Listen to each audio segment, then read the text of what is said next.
Chers frères et sœurs, chers jeunes, une petite histoire pour commencer. Imaginez, nous sommes dans une carrière de pierre, vous savez, ce lieu où on va extraire de la roche des gros cailloux, on pourrait dire, pour en faire des pierres et ainsi construire des bâtiments. Et on se tourne vers une première personne et on lui demande « Que fais-tu » Cette personne répond « Ça se voit, je suis en train de casser des cailloux. » Bon. Puis on fait quelques pas, on demande à une deuxième personne « Que fais-tu » Elle dit « Ah, moi, je taille des pierres. » Et puis on avance encore un petit peu, on arrive à une troisième personne et on lui pose toujours la même question. « Que fais-tu » Et cette personne répond « Ah, moi, je suis en train de construire la cathédrale Notre-Dame de Paris. » Les trois font exactement la même chose, taper sur des pierres. Mais sauf que les trois ont un rapport à leur activité, à leur travail, complètement différent. Pour la première personne, elle voit juste la dimension objective du travail, dirait Saint Jean-Paul II, c'est de taper physiquement sur des cailloux. Pas beaucoup d'intérêt. Mais voyez que la troisième personne, elle ne voit pas uniquement le fait de taper sur des cailloux, elle voit qu'elle est en train de contribuer à la reconstruction de Notre-Dame de Paris. Dimension subjective du travail, c'est-à-dire quel est le sens que je donne à mon travail. Saint Jean-Paul II ajoute encore qu'il y a une troisième dimension au travail, c'est la dimension sociale, c'est-à-dire qu'il est rare que je travaille tout seul dans ma chambre. En général, alors c'est vrai qu'avec le télétravail ça change un peu, mais habituellement je ne suis pas tout seul au bureau, il y a d'autres personnes. Et donc il y a aussi toutes les dimensions relationnelles que j'ai dans mon travail qui sont importantes. Peut-être que ce que je fais n'est pas passionnant, mais j'ai un impact à avoir là où je travaille auprès de ceux qui travaillent avec moi pour leur témoigner de Jésus. Mais ces trois dimensions du travail, dimension objective, qu'est-ce que je fais matériellement? Mais c'est pas ça le plus important. L'important, c'est quel est le sens que ce travail a, quel est le sens que je donne à ce travail, et aussi comment ce travail a un impact social pour tous ceux qui m'entourent.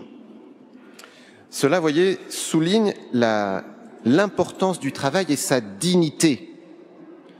Dans la première lecture, nous avons entendu le chapitre 1 du livre de la Genèse, où le Seigneur dit à Adam et Ève que l'homme soit maître des poissons de la mer, des oiseaux du ciel, des bestiaux, de toutes les bêtes sauvages. Soyez féconds et multipliez-vous, remplissez la terre et soumettez-la, soyez les maîtres des poissons de la mer, etc.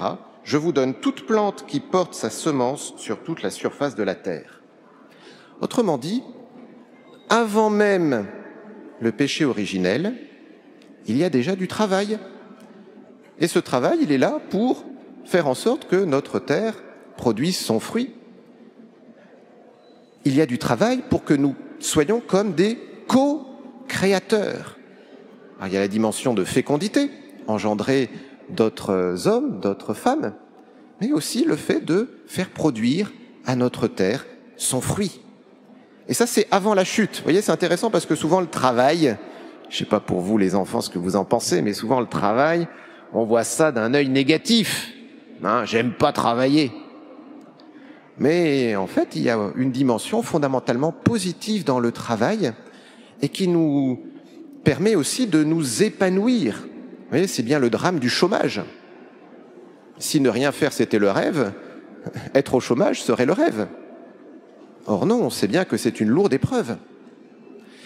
Et vous voyez aussi dans la même ligne, c'est pour ça que l'oisiveté, ne rien faire, est un drame.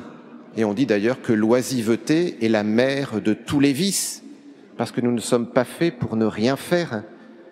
Dieu nous a appelés à être des co-créateurs, à participer à l'œuvre de la création, à développer notre terre, comme Saint Joseph l'a fait en étant charpentier.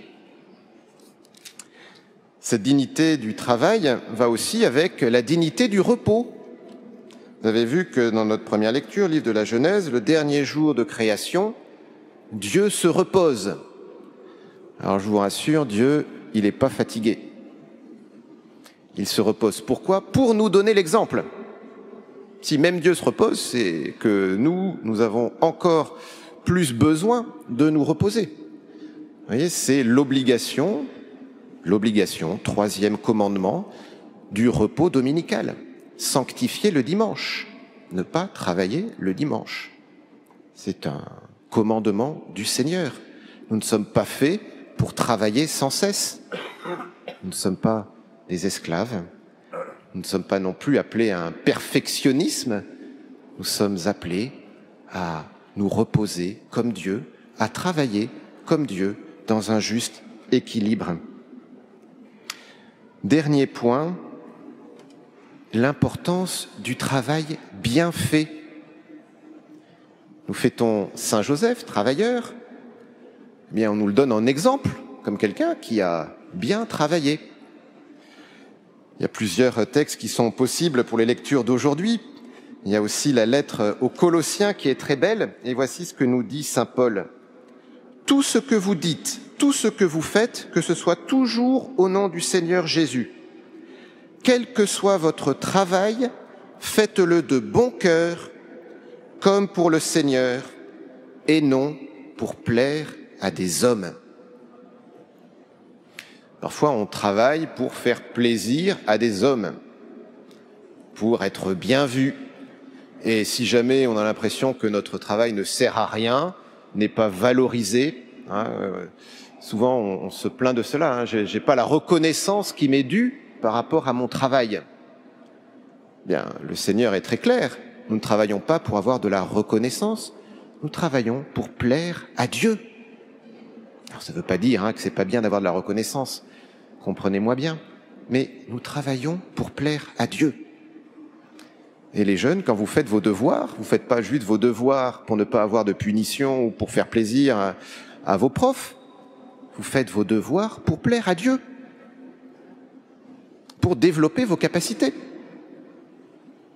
Vous voyez, ça je crois que c'est important. Cette importance du travail, cette dignité du travail qui nous donne aussi une responsabilité qui est de faire les choses pour le Seigneur. Saint Joseph est resté très discret toute sa vie, et à tel point que son fils, mais n'est-il pas le fils du charpentier? Qu'est-ce qu'on a à en dire? Rien. Il n'a pas fait des œuvres d'éclat, il a juste bien fait son travail, il a juste bien éduqué son fils, il a juste bien pris soin de son épouse. Sans éclat, humblement, il a fait son devoir d'État. Alors que Saint Joseph nous aide aujourd'hui à peut-être renouveler notre regard par rapport au travail pour en voir la dignité, pour voir aussi la dignité du repos et à essayer de le faire de tout notre cœur, non pour plaire aux hommes, mais pour plaire à Dieu. Amen.